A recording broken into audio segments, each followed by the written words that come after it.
Hey, everybody. Welcome to this week's episode of Business Insights with Matt Milia. And I am so excited because I have on Casie Crawford today, and she is going to share her secrets to mindset mastery and how it's helped propel her to where she's at today. But first, I'm going to cue my intro, and then she's going to tell us exactly what the secrets to mindset mastery are. Here we go.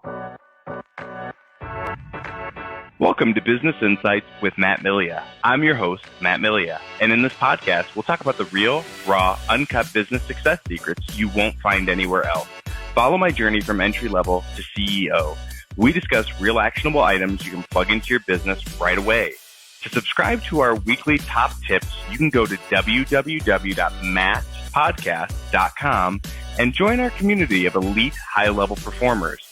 And if you're interested in our inside sales company, you can go to www.appointmentstoday.com to jump on a free strategy call.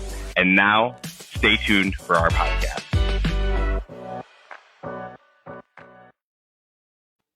All right, what's going on, Casie? How are you? Hi, I'm good. How are you? I am great, and I am even better because you are on here today. So thank you so much for jumping on. I'm really excited to just unpack everything and have you share a little bit about you and, a little bit about your backstory. So for everyone who doesn't know, tell everyone a little about yourself. All right. So I am involved in quite a few things, I think, and a lot of it contributes to where I'm at in terms of mindset, which is what we're talking a lot about today. But I am a real estate agent. I'm a realtor with Russell Real Estate Services. I'm an independent agent currently.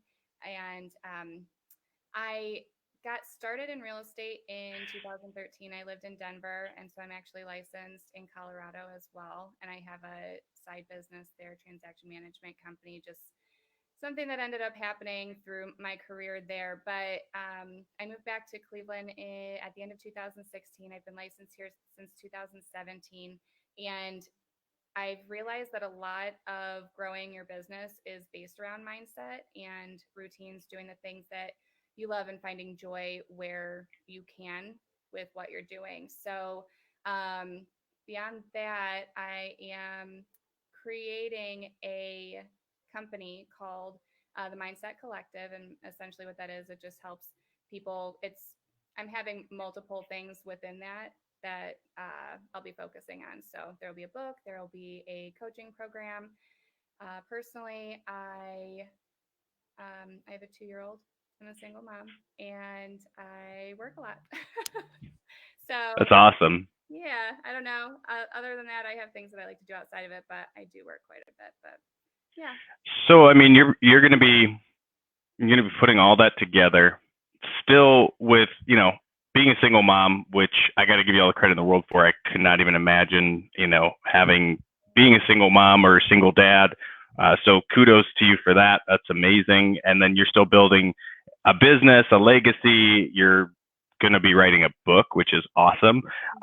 Tell everybody a little bit about. And now I didn't realize even too with the author side of things, tell everybody a little bit about the creative process with that. Like, what does that look like? And what's your strategy for that, if you don't mind sharing? So basically, the book is a mindset and routine reset. So Okay. it's 30-day workbook. And in terms of like growth and what I've experienced with, books and self-help and that kind of stuff is that most people or most things that you can find to help you are either just like reading materials, journaling materials, or working on your routine. And I think that all three of those aspects encompass generally just enhancing your well-being overall. And so the book is actually all three of those things for each day. And then in terms of the content, so I'll be writing it. They're pretty much done. I have 30 chapters that essentially go over different things in regards to feelings that we have, ways that we handle things, expectations for our life, where we thought we were going to be and where we are now, that kind of stuff. So it's a work in progress. I have most of my chapters already written out, so I'm more so working on like formatting and design right now, and then hopefully I can get it published by next year. I love it. Are you going to self-publish, or are you going to actually try to bring it to a publisher? What are your thoughts? Have you thought that far into it? I well, I think I'm probably going to bring it to a public, like maybe a couple publishers initially, and get their feedback, see what they think about it, and then if not, then I'm going to look into self-publishing. Nice. Okay. I mean, I did that too. We had a book called The Zip Code Dominator. And it's funny because I don't really tell anyone about it. I haven't pushed it. I'm like, it's here. And it's like one of those things in your content library. But I had a vision of what I wanted to build out and then just sort of got derailed along the way. And went with a few different things. So I mean, that's really awesome though that you're putting that out there. So that's going to be a part of a bigger coaching type of program? Is it going to be geared towards women, men, entrepreneurs? Is there like, what's your thought process as far as the mindset part of it goes? And I know that always changes, of course, but I'm just Yeah. curious. So I'll probably eventually create like some like self-propelled programs in there that you can do yourself on your own time. What I'm creating right now is more so geared towards women, and essentially figuring out your routine and your priorities, reassessing your priorities, and not overcommitting yourself and depleting your energy, like mentally or physically. I think that making sure that you have like properly established like boundaries and expectations in relationships and things of that nature help with making sure that you're doing what you want to be doing rather than doing the things that everyone else thinks that you should be doing. Because I think that that has a tendency to happen, especially to women. Not being able to say no, overcommitting, and more so feeling like you just like give and give and give, and you're not giving yourself anything. So it's a lot about self care as well. I love that. And it's hard for me to like not even interject while you're talking about it because it almost sounds like you're like, oh, it's for women. And I'm sitting there, I'm like, this sounds like some things I even deal, like I deal with these things too. So I mean, I have cats. I don't have any children, so I can't. Like, that's very like I couldn't imagine, doing all the things that you're doing and still helping propel and get through all these obstacles and challenges that just happen with day to day. But so you're literally working on putting this program together, and once it's there, I mean, you said you were inspired when we were talking before. You were inspired by another coach and trainer that really kind of helped you get clear. How is having though like that right mindset? How would you say that's kind of helped propel you in real estate, and of course, with the transaction coordinating and the other side hustles and showing up for your kids? How's it helped? Honestly, having the right mindset. So I did that program, and it was through two of my friends created it, and it's called Women on a Virtual Mission. And basically, it's taking what you've learned in your life to create a program to be able to help other people and figure out what you're passionate about and how to actually like break that down into a course to be able to offer to other people. So with that, I I am a pretty structured person. Like I am a list maker to the T. It's like and so creating efficiency, I think that's why I'm able to do so many different things like the transaction management business, selling as a real estate agent, and then creating a side program as well, along with parenting. Um, I think that mindset is huge, and routine also is something in the book that is, I mean, it's detrimental to your happiness, making sure that you're prioritizing the things that you need to prioritize. But I think also finding the joy and intention in what you're doing. So, I mean, anybody can go take, I guess I'll use real estate as an example. Anyone can go get their real estate license and start this business, and there's a million ways that you can market yourself. There's so many different things that you could do generally, but having the intention of like figuring out what you want to focus on, what parts of it you actually take joy out of, and focusing on those. I think that's the most important thing in any industry that you're in is figuring out, what gives you life, like what lights your soul on fire and what gets you to the point where you can just get to where you want to be. I love it. And I mean, as far as just even with our own day to day struggles, I mean, I look at things like where it seems like you set a goal for yourself, you hit the goal, and then all of a sudden you're like, okay, what's next? And it's so surface level. And then if you miss the goal, because this is a challenge that I actually have. I'm very goal driven and very goal oriented, but if I don't hit my goal, I almost fall into like a state of like a depressed state where I'm like, wow, and then I look back at myself and I'm like, well, what could I have done? You know, what I've had that why me. I mean, and I've always like, and the word victim, and I hate to use that as like but that's one of those words that people say, you cannot be a victim of your circumstances or a victim of just setting your mind to an objective. And then if you don't hit it, you all of a sudden take it on yourself as if you dropped the ball somewhere, or that what are you planning on going kind of digging into that a little bit into this, or what? Because I think that's really a huge part of just being a business owner and just even being a person in general. You fall short and you start to blame yourself, or you blame others. I mean, what are your thoughts? I think it's really easy to get into that like spiraling mindset of like, you didn't hit this goal, and maybe there could be various reasons why you don't hit that. I mean, it could have been an excessive goal in the first place and you just wanted to see if you could get there. Something in your life could have happened. Like, there's a million reasons why someone might not reach the goal, but I think that starting with small increments, like smaller goals, so that they're attainable, and then moving up. Like, when you have a huge goal, it's not discouraging, but I think starting small is like a really big thing for people. But I think that I'm a firm believer that everything happens the way that it's supposed to. I've gotten to a point in my life and in my career where I just truly feel like even if something's not going how I had planned for it to go, that there's a reason in my life why it's like that.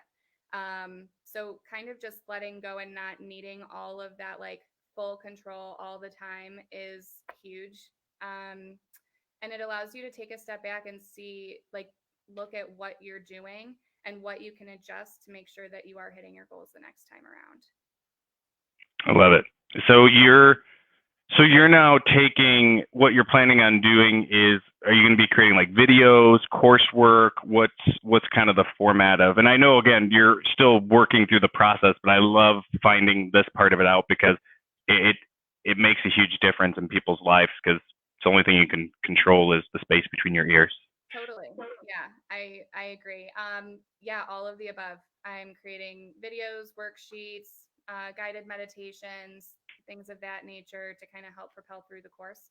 I am currently doing an online certification for life coaching and mindfulness coaching, and then I'll probably end up doing meditation coaching as well. Awesome. I think it's huge, and I actually did the Deepak Chopra's 21 Days of Abundance meditation over the past 3 weeks. And it's funny because I was talking to one of my friends the other day, and when you first start getting back into like meditation or prayer of sorts, whatever it is that, you do, because I know everybody's different, it's so hard to like settle your mind. I know, especially as entrepreneurs, it's so easy to like sit down for a minute and be like, okay, I'm going to take 2 minutes just to clear my head and like relax and breathe. And then 10 seconds and it's like, oh my gosh, I have to do this and this and this, and I can't take 2 minutes away. And it's like, yes, you can, you absolutely can. And you need to clear that space.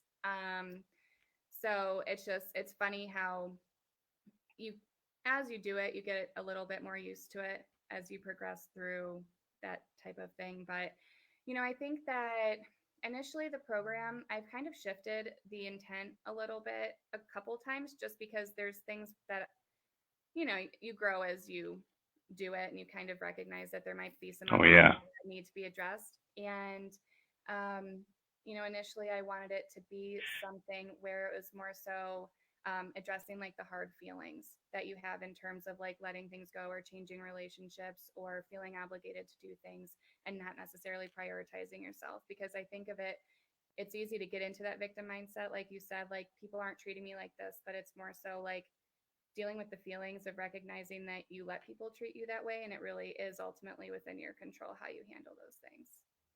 Yeah. A lot of times it reminds me of distractions disguised as opportunities, or distractions, even worse, distractions disguised as obligations. Yeah. And that is something that even I've had to, in my own life, I've had to really break down and just unpack, what distractions are out there. I've I've started snoozing all of like the political posts and all the stuff that's like happening now because I get distracted and I start reading what people are saying and I'm like, this is not building my business. This is not putting me right. And it literally gets in your head and then like you get frustrated because you're like, wow, like I can't believe this person thinks this or I can't believe they said this. And then you just get to a point where it's just why? Like, there is no need to focus on what everyone else is doing. And I've always had that. It was always easier to ignore it in the past, but now of course everyone's posting about the debates and this and that and the economy, and it's like I don't need to know about that stuff. Like I need to just compartmentalize everything that I do, focus solely on what my mission and what my goals are, and eliminate all those distractions. And the meditation is huge because that was something I was doing a lot of, and I just stopped, and I don't know why. And I noticed that I started anxiety. You get more anxiety, you get more frustrated with things. You can't really decompress as easily as you used to, and then you don't look for the small victories. Yeah. And that's something that I've really taken away from not meditating. Yeah. Side note, there is a book that I had read previously that kind of goes along with a lot of this too. I'm sure other people might be interested in reading it, but it's called The Question Behind the Question. And essentially what it does is it focuses on like your motivation for things and addresses procrastination, victim thinking, blaming, that kind of stuff. And essentially just kind of reassesses I'm trying to find the word. It like reconfigures your outlook on why you're doing something rather than thinking about what other people are or are not doing in terms of what you think that they should be doing. More so just focusing on yourself and staying in your bubble, staying in your lane. And it is so much easier to keep a clear head when you're doing things for the purpose of why you're doing it as opposed to why other people are doing it or what their expectations are or anything like that. It's powerful. And so it's called The Question. I'm going to just put that in here. The Question Behind the Question. Or like the QBQ is what they have on the front too. Ah, all right. I like it. I like the little acronym. So tell me a little bit about, so with real estate, I mean, of course, and with all the folks that you have interaction with, what do you think is one of the most dangerous mindsets that you've seen or experienced, or, I mean, what are some things that you can think of that have really been just an obstacle that's so hard for people to overcome? I think one of the biggest things that I think it's hard for people to overcome would be coming from a lack mindset, and not necessarily trusting that things are going to happen the way that they're supposed to. I think that when people kind of let go a little bit and focus on the things that bring them joy and trust that the good is going to come and your business is going to flourish. And I think that that's the best thing, coming from contribution, because when you're driven by negative feelings and negative intentions because you're feeling lack in your life, that's going to draw in negative results. And I just think that coming from a positive place of giving and doing what you're doing because you genuinely want and are driven and feel that that's what you should be doing, sticking with that, I think is huge. Yeah, I think lack mindset is what hurts people the most, and not figuring out what you can be doing with intention. And I guess, well, with that, two things. I think Sure. not necessarily focusing on like balance and prioritizing yourself. I think having the mindset of always just giving and giving to everybody else and not focusing on yourself and making yourself a priority, I think that that's also a huge thing too that hurts people. It makes total sense. And I mean, if we're really unpacking this from a live by the core values or the roadmap that you've set for yourself, we're both in, and I know, with the transaction coordinating side, I mean, that is very much so service based. And with us being in inside sales, very much so service based. Yeah. How do you handle, and I think a better question would be, do you handle if someone comes in and they just have the wrong mindset? Do you generally not take them on? Will you still work with them? And when I say they have the wrong mindset, let me be clear with that. I'm not talking about I'm talking about more on the service side. Even as a real estate agent, like, how do you handle that if someone comes in and you're just like, wow, this person is going to be really difficult to work with? How do you handle that? First off, sorry, my cats in the background were like, Oh, you're good. I don't know if you could hear that, but they're like going crazy. Not good here. That's awesome. So essentially, I more or less like pick and choose who I want to work with. I don't have the time or energy, honestly. I'm happy to help anybody that needs help. Like, that's where my heart's at. I want to help people. But if they either don't really want to be helped, or, you know, it isn't a good fit. I mean, it's always okay if it's not a good fit for you. I mean, as a real estate agent, sometimes I'll have clients where I'm like, oh my gosh, these people are amazing. I wish all of my clients could be this perfect. And then you get, a couple clients where everything goes wrong and things are just super difficult. And obviously in real estate, that happens too. Oh, yeah. I think in terms of just personality, though, and having a common goal, if you have clients that are really being very difficult, nothing you do is right, and it just makes you feel bad about the job that you're doing and the service that you're providing, I personally don't think that it's worth it, and I'll pass them on to somebody else. Just because that takes the energy away and like my time away from people that I could be servicing, that makes me feel like I'm doing and providing, the service that I want to be. And it's not taking away that energy, that excess energy of, you know, keeping you kind of where you're at. So yeah, I don't know. I think if energetically, if it doesn't fit, or personality wise, if it doesn't fit, sometimes that's okay. And it's okay to part ways and just pass people on to other people that can help them better than I can. And that's, and I mean, there's so much to that, because you value the quality of your work, not necessarily just the quantity. And it's not a chase, because you can always chase after dollars and cents, but what you end up finding is that no matter, even when the pot of gold gets bigger at the end of the rainbow, it's not it doesn't, exactly. And it shouldn't be something that degrades your health or makes you feel, in mental health. I mean, especially now, I mean, with all Ohio's somewhat opened up now, but it's with everyone, distancing, and not even like children not all being able to go to school. I mean, there's so much to it to really make sure that you can control that one element. And something that I've taken away from, I believe it was the book, The Miracle Morning, by Hal Elrod. Awesome book. And I don't wake up at 5 a.m. I mean, I'm just gonna be there are times I don't get into bed until 4 or 5, because I'm doing work, and like, because no one's around, I have no distractions. So I'm like, oh, no one's around, but then I just mess up my whole sleep cycle for the. You just. Yeah. So like, there are times that I've had, but the one concept that I took from that book was that you cannot control how someone's going to react. You can only control how you react to a situation. Mm-hmm. And I feel like if you take a lot of the toxic people, or the toxic, or the people that just aren't even in alignment with you, out of your life, it makes a huge difference in being able to control your space. Totally. I mean, I agree with that 100%. And it's, coming from being in a service industry oriented career, obviously we want to help people. That's our goal. We provide a service to people to make sure that they are well taken care of. And at the point where we feel like we don't have that, so many people just want to hold on to either that relationship or prove that they can make it work, or whatever it might be. But yeah, I truly think that just letting it go and opening up your space for more positive relationships and interactions with people is huge, because it's not worth, at the end of the day, it's not worth the stress, So true. Yeah. So true.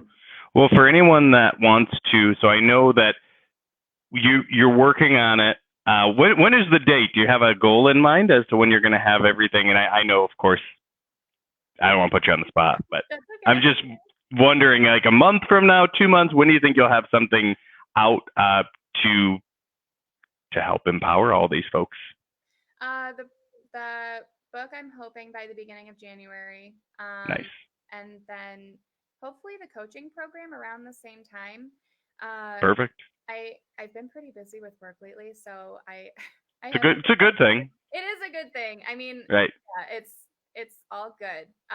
But finding the time sometimes I'm like, oh shoot, I definitely need to work on that this week. So Gotcha. I'm hoping by like mid-January for the coaching program. So I'll be posting a lot about that on my Instagram. I have like a separate business account for my mindset coaching as opposed to my real estate account. So Nice. I love it. That's awesome. Well, so for everyone that's on Casie Crawford, you look her up on Facebook. You will find her on there. Casie, what is your? You also said you have an email too. What's a good email for you that people can send info over to? The one I'm on the most is my real estate one. So it's Realtor Casie CASIEC@gmail.com. So Realtor Casie, as you know. Casie, Yeah. Realtor Casie. Okay, I'm gonna.